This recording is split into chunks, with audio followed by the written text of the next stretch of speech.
All right, so today PTB is released, Dead by Daylight has released on the PTB patch notes for 3.6.0, in which we get the new killer, the Deathslinger, and the new survivor, Zarina Kassir.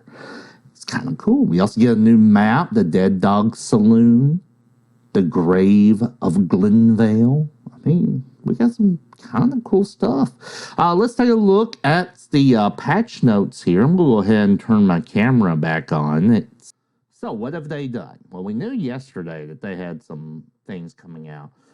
We got a little preview, if you will, some of the changes in the developer's notes. So here we go. Balance changes, hooks and sabotage. Remove skill checks for hook sabotage. That's pretty cool. You no longer have any kind of skill check there. You're just going to have a standard progress bar come up. Survivors will no longer be able to sabotage a bear trap with a toolbox or to perk saboteur. Okay, good. Killers may not hook a survivor on a hook that is currently being sabotaged. You may not hook a survivor on a hook that's currently being sabotaged. Okay, so there won't be any need for you to rush over there and sabo the hook at that last second. It's pretty much blocked while you're sabotaging. So there's no real skill there anymore. Survivors will no longer be able to sabotage bear traps. We already did that. Toolboxes will repair fewer charges of a generator but have greater speed boosts. Double the chance to trigger a skill check when repairing the generator with a toolbox. Okay. When a survivor item reaches 0 charges, they may keep it. If they escape with that item, it will automatically refill the next trial. Cool.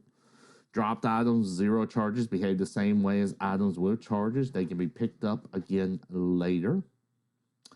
When a survivor escapes a trial with an item, and that item loses its add-ons. Okay, that's good because, that's kind of fair. Killer always loses their things that they carry into a trial, unless they're using black. No, they always black hand, black ward, whatever into the game that keeps that from going away, and that's kind of fair that survivors will lose that. When a survivor escapes trial, we did that one. Remove the possibility for all splintered offerings to spawn in the blood web. Good. No more will you get that free chance to play so-and-so. And then we've got disabled all splintered offerings. Okay. Doctor changes. More doctor changes. With the update the doctor received in the mid-chapter patch, there are now 2 ways to inflict madness. Madness no longer decays over time. Shock therapy will add half a madness level to any survivor, and static blast will do a full madness level. Previously, the threshold madness 1, 2, and 3 were 5, 55, and 105. Shock therapy granted 30 points of madness. Static blast granted 50. While outside the terror radius, madness would degrade at 0.5 points per second. These thresholds are based on how much passive madness gain the doctor used to have. Without that mechanic, the madness threshold can be simplified. All right, the new tiers are 1, 2, and 3, or 1, 2, and 3. Pretty simple. Shock therapy grants half a point. Madness and static blast, or madness and static blast gives you 1. Okay, so if you're behind somebody and you static blast them 3 times, they're in madness 3. You know it. You no longer have that passive madness decay. The only way to reduce madness is snap out of it. Previously, the order add-on increased the amount of madness inflicted. They now reduce static blast cooldowns. Okay, fair enough. Previously, discipline increased the amount of madness inflicted by shock therapy. They now reduce the detonation delay. Okay, even better, because now when you zap somebody, you'll have a smaller delay in shock therapy actually hitting. Further add-on changes. The Doctor's madness can be customized by using his affliction add-ons, order, discipline, calm, restraint, and obedience. Add-ons the same type. Granted similar debuffs, but each one varies slightly in magnitude and madness threshold. The end result, it was often unclear which add-ons did what, and the low rarity add-ons often seem very unappealing in comparison to higher rarity ones. The affliction now is standardized to be the same across all rarities. Only the passive bonus is different. So on order, that's the one with the pallets. Order class 1 reduces cooldown static blast by 2. Class 2 reduces by 4. And the top one, Carter's Notes, reduced static blast by 6. Okay, not bad.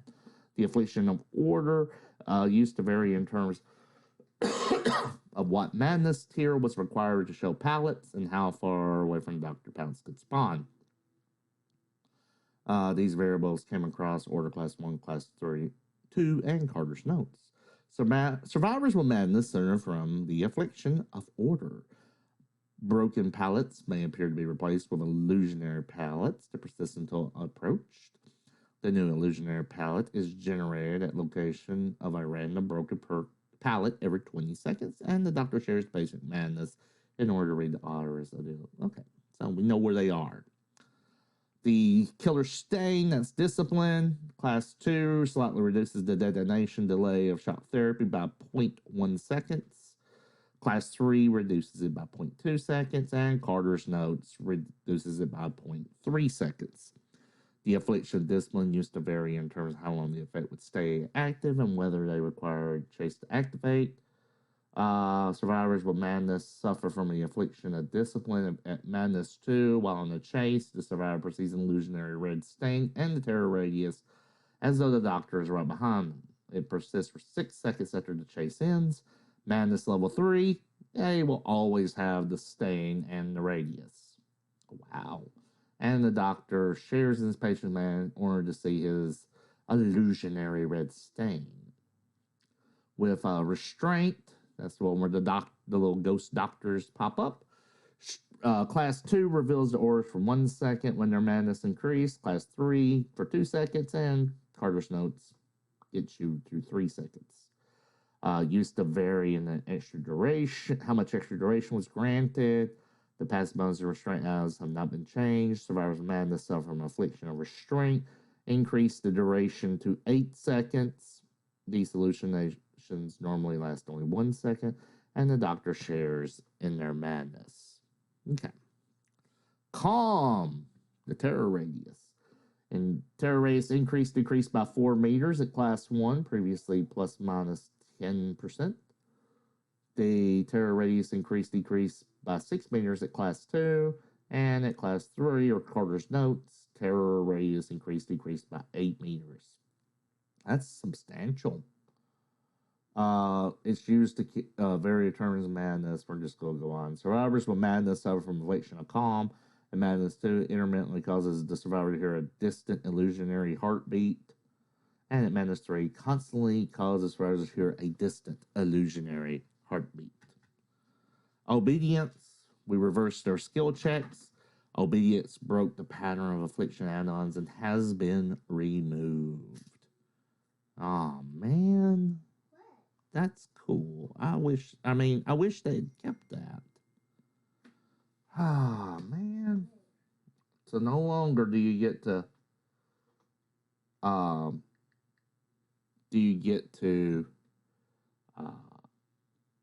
do all that. Man. Oh well. Scrap tape, which was previously removed, returned take obedience 3. Iridescent King would inflict a random affliction. These afflictions will stack until a survivor had 5 afflictions after 5 shots. However, the most unnecessary. This was mostly unnecessary as these afflictions still had the same madness thresholds for activation. Survivors with madness on calm, discipline, order, and restraint. Intermittently causes survivors to hear a distant illusionary heartbeat. While on the chase, they perceive a illusionary red stain and terror radius as though the doctor were right behind them. Effect persists. Broken pallets may appear to be replaced with illusionary pallets. And the duration is 8 seconds from the illusionary doctor. Okay. Well.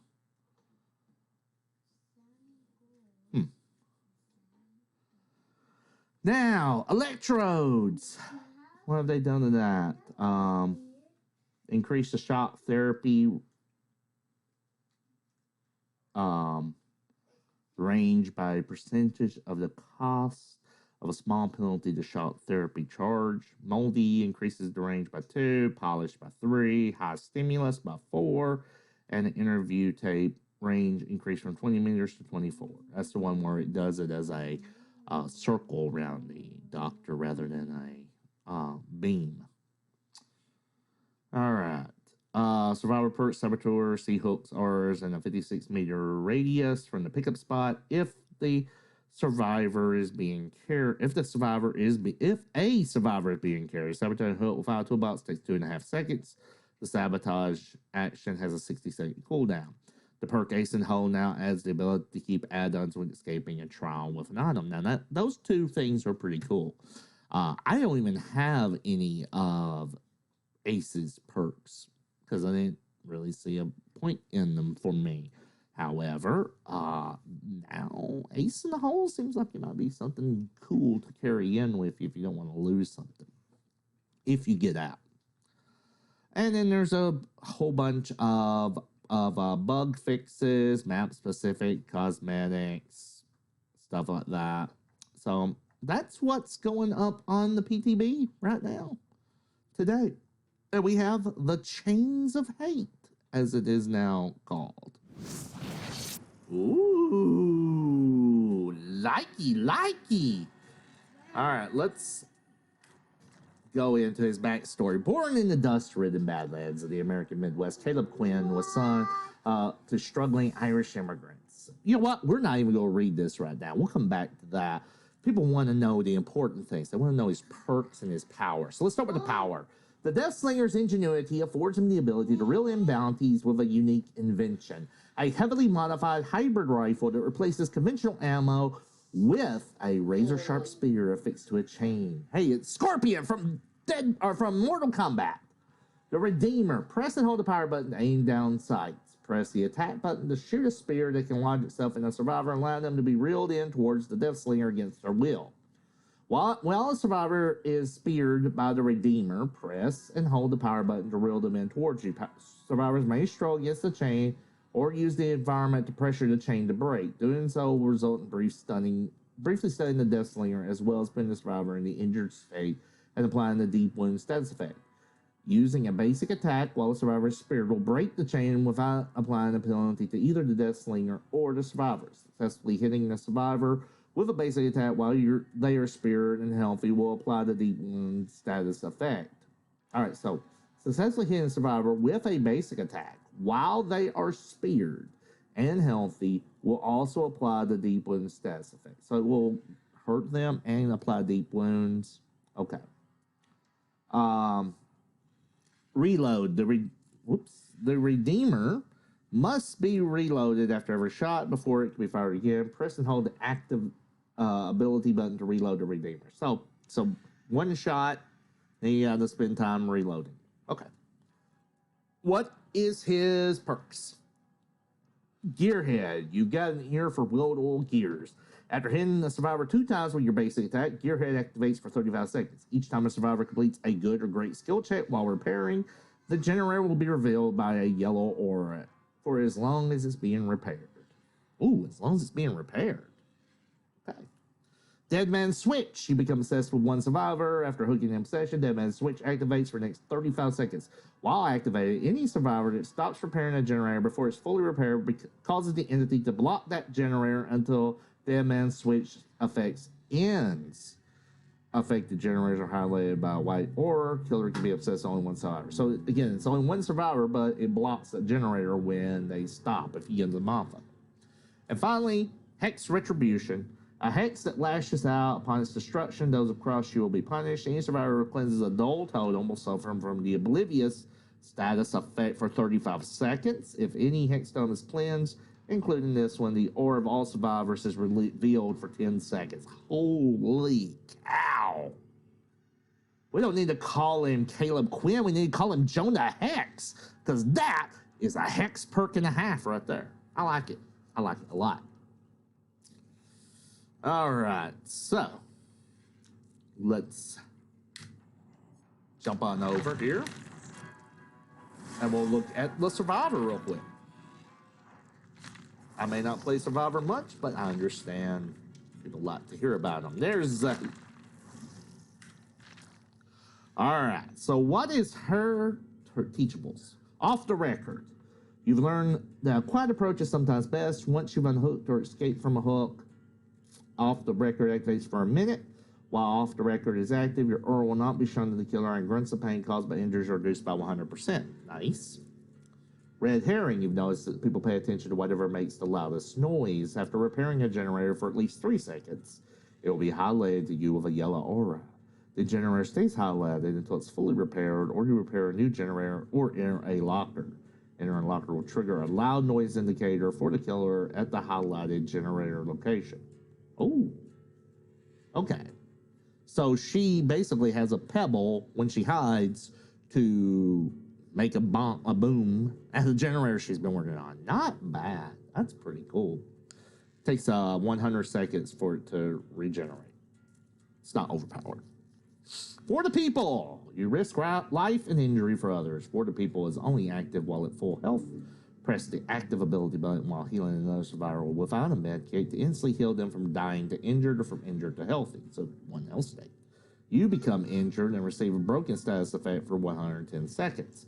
You become the obsession. Equipped in this perk decreases the chances of your chances to be the killer's obsession. So it decreases your chance to be obsession to start the match. Makes you the obsession when you use it. And basically you trade a health state. You trade healthy to injured to bring somebody up. It's not a bad idea. I can dig it. All right, let's go in back to killer because I'm a killer player. Because I suck at survivors. Nothing against survivors. We don't have a lot of points to spend. You know what? That's fine. Custom game, because I want to get a good look at that face. Look at that mug right there. Turn around, baby boy. Turn around. Oh, yeah. Oh, yeah. He's pretty. He's a pretty baby. All right, so let's take a look at some of his add-ons here. We have the Hellshire Iron. Despite folklore, it never remains marked on new initiates, instead having been used to brand particular quarrelsome bounties. For as long as the survivor remains speared, the auras of all survivors when you enter a radius are revealed. Not bad. Iridescent coins. Survivors speared from at least 50 meters away are inflicted with the exposed status effect as long as they remain speared. Okay. Barbed wire. Moderately increases their mending time when affected by the deep wound status effect. Man, that's already pretty high. Bayshore's cigar considerably decreases the stun duration when survivors break free from the spear. Gold Creek whiskey moderately reduces terror radius when aiming down the spear sight, and moderately reduces movement speed when aiming. Prison chain considerably increases the charges required for a survivor to break from a spear. Gold tooth moderately increases the reeling time. Honey locust thorns. They break free from the spear gun, or if they break free, they're inflicted with mangled for 60 seconds. The 10 oil can reduces the cooldown on missed shots. The 1 imposter moderately increases movement speed while aiming down the shot or the sights. Warden's key moderately increases the spear gun's reload speed. Chewing tobacco moderately decreases the stun duration when they break free. Jaw Smasher moderately increases movement speed while aiming down the sight. Marshal's Badge slightly reduces the terror radius while aiming down the spear gun sight. Slightly reduces movement speed while aiming down. So, let's see. Poison Oak slightly increases their mending time when they have it. When they have deep wounds. Rusted Spike. Hitting a spear survivor inflicts mangled. Modified Ammo Belt slightly increases the reload time. The Rickety Chain grants 50% bonus blood points to speared, and they get free easier. Snake Oil slightly increases the spear gun's reeling speed. And finally, Spit Polish Rag slightly decreases the spear gun's cooldown after missed shots.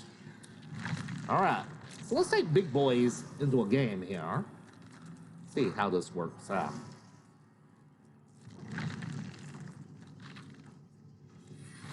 And we're going to take the Hex Retribution and Gearhead, since I have it at rank 2. And then for add-ons, I'm going to take the Belt, and we are going to take the poison oak. And we'll just throw on some and see what happens. I mean, come on. It's a new killer. People are going to love this, right? That's what people are signing into the PTB to do. Oh, here we go. Here we go. So excited. It's the new map too. Dead Dog Saloon. Yeah, let's go. God, I'm slow.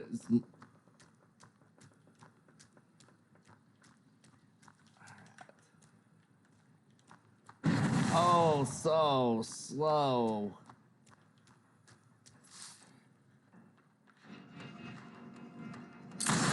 All right, so you can't shoot him. Okay, you can't hit him up there either. All right, that's fine. He's gonna.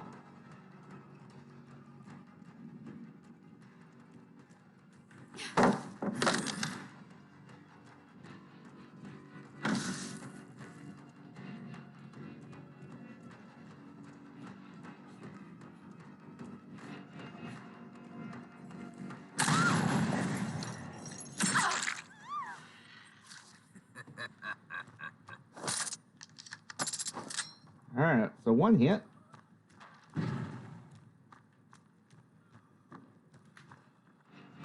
All right, so I guess this is the equivalent of the shack.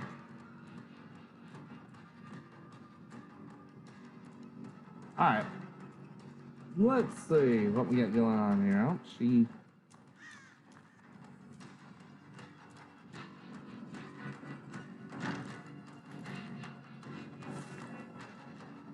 God, he's slow. All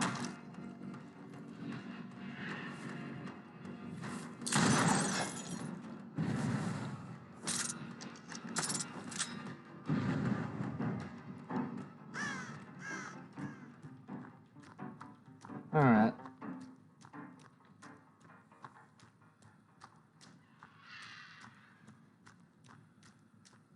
Let's go check some more generators.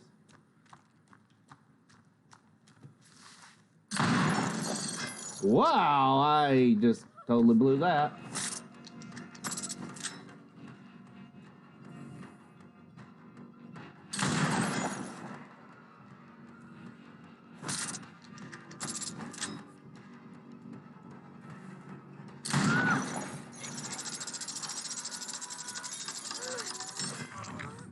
Well, all right, that is a really long.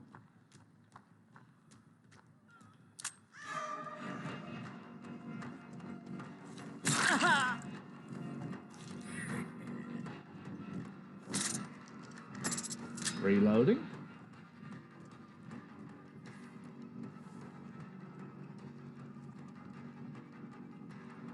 Got stuck on wood. All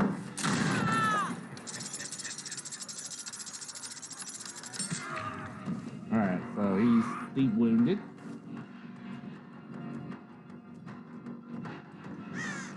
All right.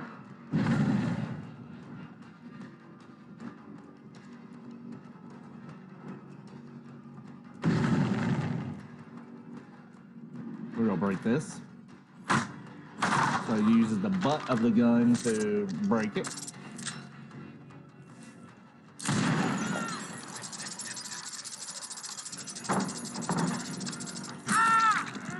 There we go.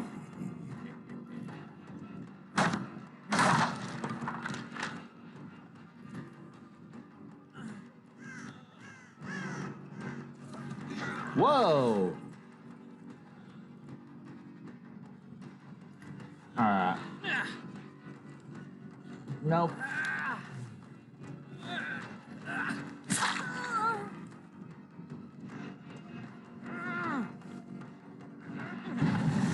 And there we go. He's on the hook. Reload the gun.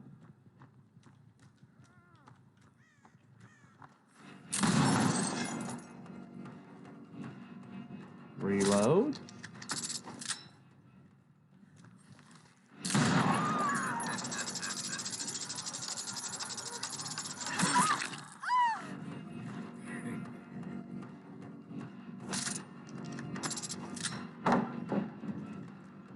So they better...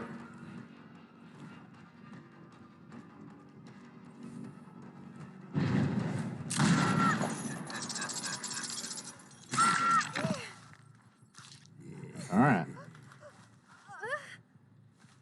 So let's find some hooks here. Here's a hook. Alright.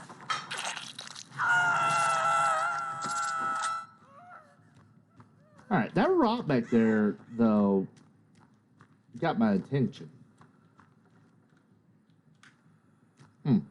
Okay. There's evidently a little bump right there you can't crawl across.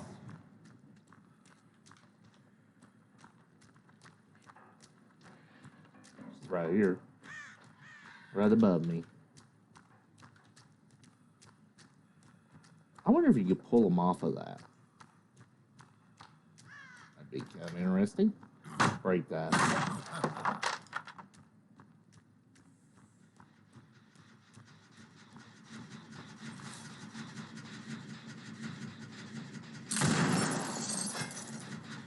Almost.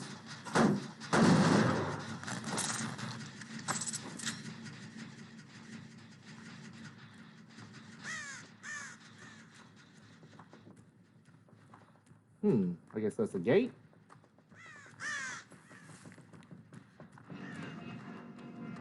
Alright, so where's the walls that can be broken? Ah.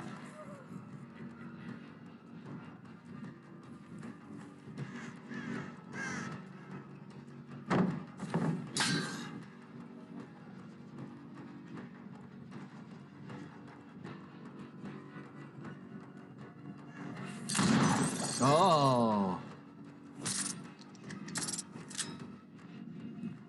Wait, did I see destroy? I saw a destroy.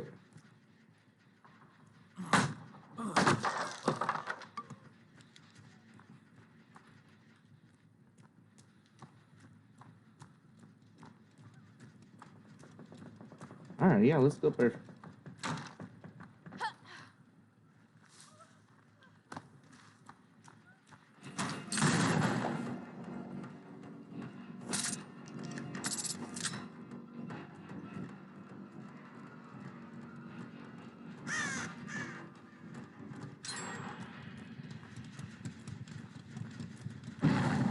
This is fun.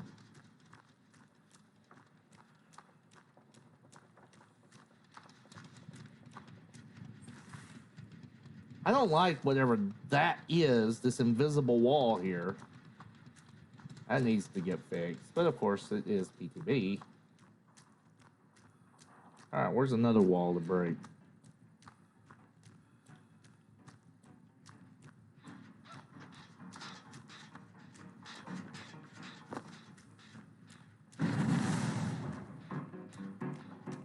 That piano play is pretty cool.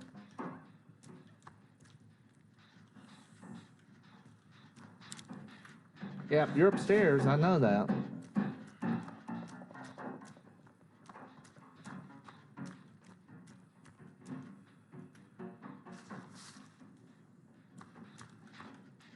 Okay, we break that door.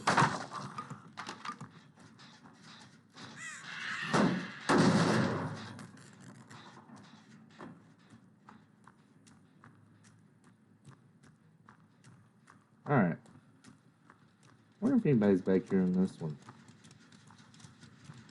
Yep.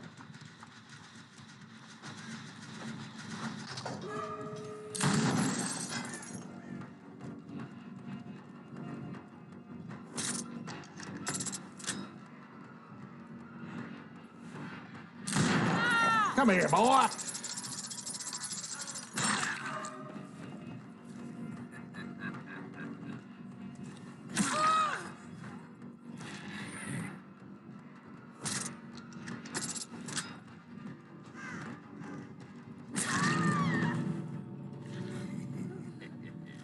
Alright.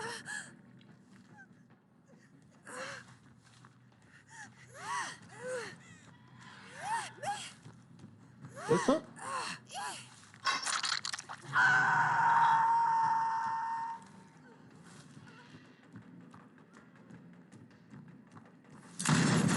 Oh, bull.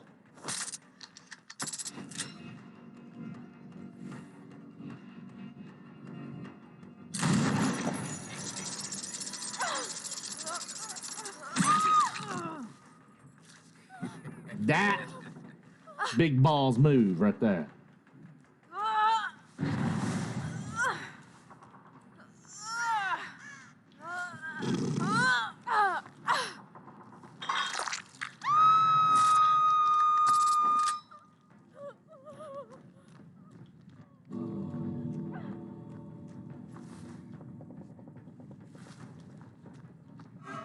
Oh, hi. Out that door with you. I'm just wondering. Oh, let's go break this. Oh, she got off.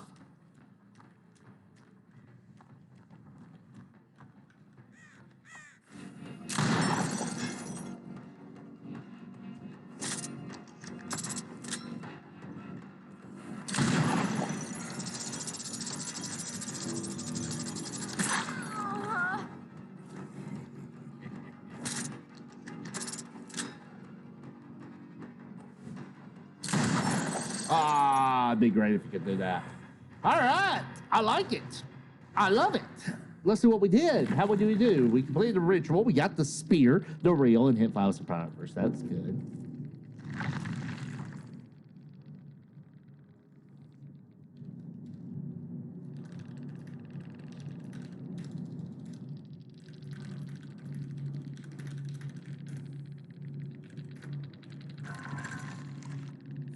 Well, I didn't get anything devout.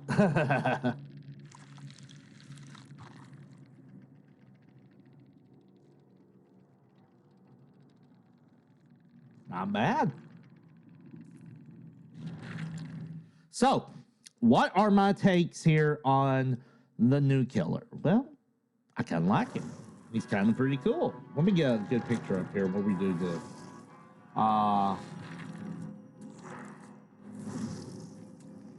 So, I'm going to move myself.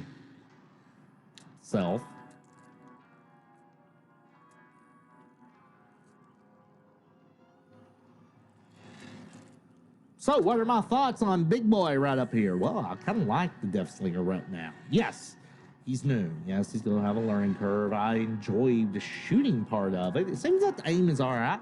I didn't have a problem hitting them when I definitely should have. And I really love the fact I hit that one that was jumping through the window and brought them back in. That was kind of cool. We also got to see the walls getting knocked down. So that's going to be very helpful as a killer going forward.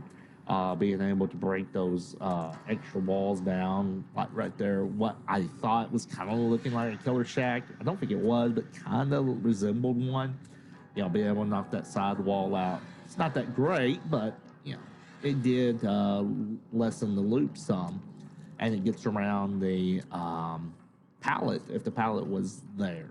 So I got no problems with this killer. I like him. Do I think he's gonna be top tier? No. I don't think he's gonna be top tier. I think he'll be pretty average once it's all worked out. He'll be a little bit less than Huntress level, because with Huntress, you throw the axe and you hit them. There's nothing else you have to do to wound them. In this, you hit them, they either break away, you let them go, or you hit them. That's your 3 things that you can do. It is kind of cool right there at the end if they think they're going to get out they're camping the gate and they think they're going to get out, and you're able to yank somebody back. And let's say I had no one escapes death or something along those lines. That might have been pretty cool to try out. I didn't really try his perks or his add-ons. I didn't have very many to work on. We did also get to see one of the dailies that will be for this new killer. So, all in all, good killer. Can't wait for him to come out. Probably, week or 2 weeks maybe, when he releases, barring any major breakage that tends to happen. So, yeah, I don't think, again, I don't think he's a top tier, but I like this killer. Hey, just want to say, thanks for watching. go out if you haven't got Dead by Daylight. Now, some of you watch this actually haven't even played the game. I would suggest getting a copy of it and trying it out, especially when it goes on sale. And I'll let you guys know when it goes on sale, especially if you watch the stream. If you could, click the subscribe button here on YouTube and, share this video with your friends. Really helps me. I'm reaching 500 subscribers right now, and that's really awesome. Push it for 1,000 just so I can get closer to the partner program with YouTube. 1,400 hours of watch time. That's not bad. We're almost halfway to the almost halfway there. So, anywho, thanks again. Take care. Hey guys, thanks so much for watching this video. If you can, go down and leave a like and maybe even a comment in the field. Subscribe to the channel and ring the little notification bell so that you can be alerted on the next video here from Warlock of Wi-Fi. Thanks.